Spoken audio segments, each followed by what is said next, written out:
देखिए पांचवा जो प्रश्न है, क्या करना है, निम्नलिखित का गुणनफल हमको ज्ञात करना है। तीन व्यंजक हमको दिए गए, देखो कॉमा से पहले एक, कॉमा के बाद एक, कॉमा के बाद, और सारे क्या हैं, ये सारे एक पदी हैं। ठीक है, तो अभी हम जो सीख रहे हैं इस अध्याय के इस प्रश्नावली के अंतर्गत वो यही है कि एक पदी व्यंजक को एक पदी व्यंजक से कैसे गुणा किया जाता है। तो पहले का गुणनफल जब हम निकालेंगे, गुणनफल हमको बताना है इन सब के, तो पहले में गुणनफल हम निकालेंगे तो क्या गुणनफल का मतलब क्या है, देखो एक्स वाई को गुणा करना है वाई जेड से और वाई जेड को गुणा करना है जेड एक्स से। कितना आ जाएगा, देखो एक्स कितनी बार आए, ये देखो आप गुणा में एक बार और एक बार, यानी कि एक्स दो बार आ गया, एक्स गुणा एक्स हो जाएगा एक्स की घात दो। इसी प्रकार वाई एक बार और वाई दो बार, वाई गुणा वाई हो जाएगा वाई की घात दो, और जेड गुणा जेड हो जाएगा जेड की घात दो। इसी प्रकार दूसरे व्यंजक जो हमको दिए गए हैं इनका भी गुणनफल हम निकालते हैं। तो देखो पहला पद हमको दिया है ए, इसके आगे हम चिन्ह ले लें, धन ले लेते हैं, ठीक है। दूसरा हमको दिया है ऋण ए की घात दो, कोष्टक में रख लेते हैं ताकि दो चिन्ह आपस में एक साथ ना आ जाए, गुणा तीसरा हमको दिया है ए की घात तीन। तो सबसे पहला हमारा काम क्या होगा, चिन्हों को गुणा कर लेते हैं। देखो ये धन है, धन गुणा ऋण, ऋण ऋण आ गया, ऋण को धन से गुणा कर देंगे तो ऋण गुणा धन होता है ऋण। अब देखो ए यहाँ एक बार, यहाँ दो बार, कुल हो गई तीन बार, तीन और तीन हो गया छह बार। तीसरे में हम गुणनफल निकालते हैं, यहाँ भी हमको तीन व्यंजक दिए गए हैं। पहला जो व्यंजक है देखो तीनों धन में है, ये चार दिए गए हैं, चारों धन में है तो चिन्ह लिखने की जरूरत नहीं है।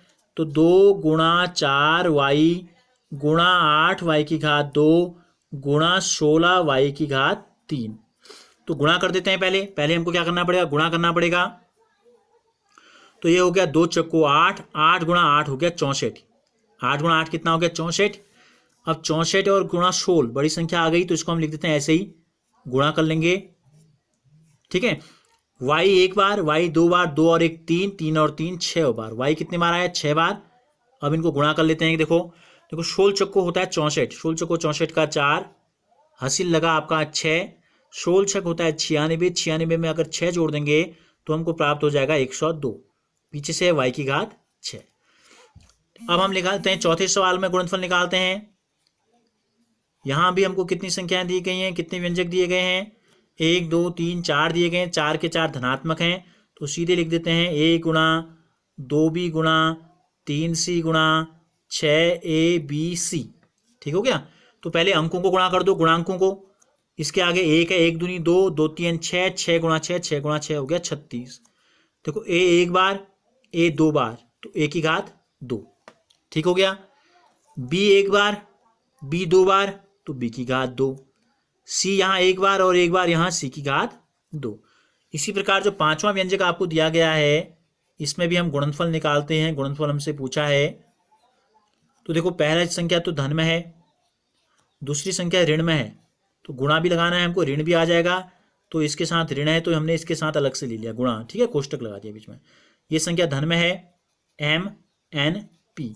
तो सबसे पहला काम जो आपको करना है, हमने बताया क्या करना है, चिन्हों को गुणा करो, इसके आगे कुछ नहीं है तो धन, धन गुणा ऋण, ऋण ऋण गुणा धन ऋण। एम एक बार, एम एक बार और हो जाएगा दो बार, एम एक बार और आ गया तीन बार, तो एम की घात हो गई तीन। अब देखो एन, एन एक बार और एन यहाँ दो बार तो एन की घात हो गई दो, और पी केवल यहाँ एक बार है तो ये हो गया पी।